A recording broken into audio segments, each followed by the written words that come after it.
ข้อมูลข่าวหนึ่งเห็นแอปหลังเข้ามา เห็นน้องแซดมาว่าไอ้จ้าเฮาเด้อกันเนาะเห็นคำนี้เด้ยหมดแห้งใจบ่อยากจับโทรศัพท์แซดต่อหรือว่าว่าแข่งกันบ่น้อยสองคนเฮาจากกันผ่านไปนั้นประมาณอีก1 นาทีไป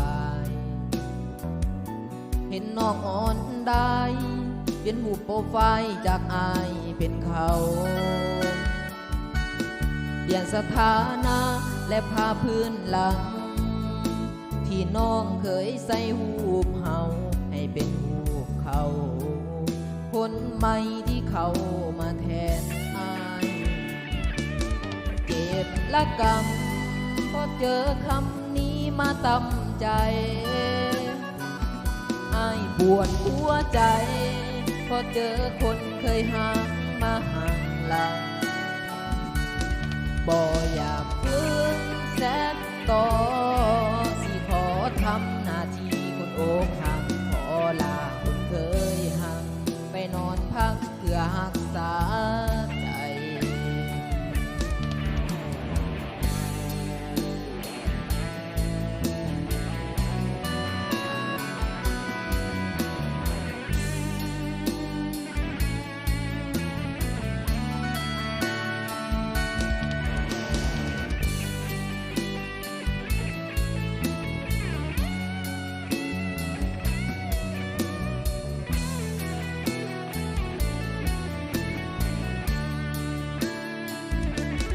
เจ็บละก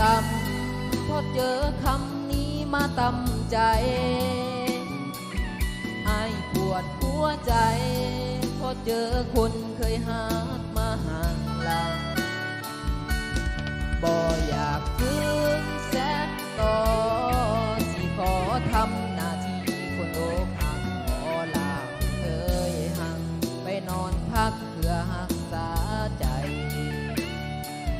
ขอลาคนเคยหักไปนอนพักเพื่อรักษาใจขอปิดแอมและปิดได้ไปรักษาใจ